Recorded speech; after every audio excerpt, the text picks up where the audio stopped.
That shit had to stop. The Christmas shopping, the spillage, throwing some bottles in a bag on the way to an after-work party. It was theft, pure and simple. He was management now. He had crossed over. He could fire them. He occasionally did. Some people couldn't be told. Jeremy kept every key. One day, a day filled with light and music, he would turn them all over as proof he'd worked hard. That he hadn't been a complete asshole when he'd had every chance to be, every right to be. That he'd overseen hirings and firings and done so as fairly as he could. That when he got his own place, when the ice shack was finally up and running, he had tried to make it good, a decent place to work, an oasis. He tried to make it the exception. In an industry filled with assholes and psychotics, he was the rare good guy.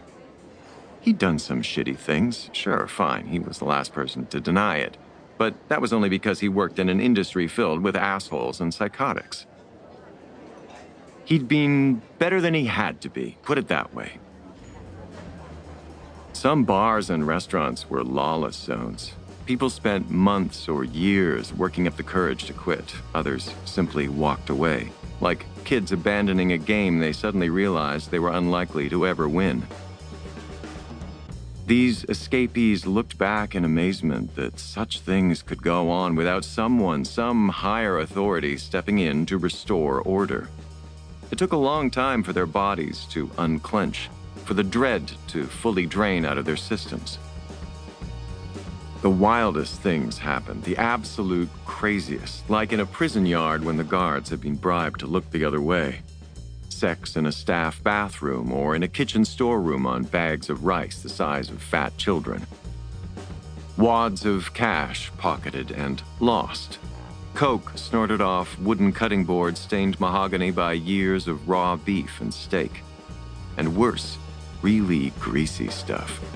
A cook who worked with the tip of his cock poking out through his fly like a little helper elf with a squashy pink hat, so only the poor young woman who did the salads could see.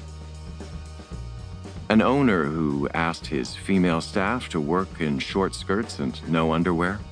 A bartender who told Jeremy he liked to piss on his fingers just before starting his shift, then again at some point during the night, and would rub them along the lip of every glass he filled.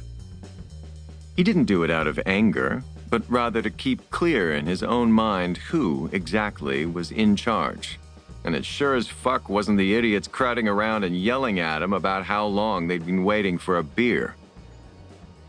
Jeremy had seen it all and hated it all, and tried as hard as he could to keep it out of the shack. He made the bartenders spritz disinfectant gel on their hands mid-shift, for one thing. He sometimes felt he ought to get more credit for that. He didn't get sucked in by self-pity. Even decades later, he retained the scorn of the run-ragged busboy for owners and managers who sat at the bar all night feeling sorry for themselves. But there were moments when he had yet again managed to avert a disaster not of his making without receiving a single thank you, that he wondered if he was being held to a different standard, a higher standard. Someone, a customer, told Jeremy he was very zen, which was true, he thought. He didn't bite people's heads off for no reason, didn't walk around the place punching holes in walls or throwing chairs. He didn't fire people or give them shitty shifts to prove a point or exact some kind of petty revenge, or to humble someone he thought might be getting a little too high and mighty, or to cut off at the knees a potential threat to his own authority. He didn't freak out when things went wrong. He didn't sit in his office snorking up clouds of coke just to give all that anger a better focus, like chalking a pool cue. That crap made his heart bang against his ribs like a wild animal anyway.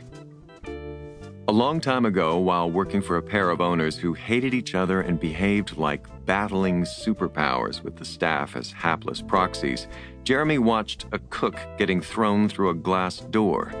Another time, a waitress got slapped, actually slapped across the face with an open hand after messing up the order for a table of 9.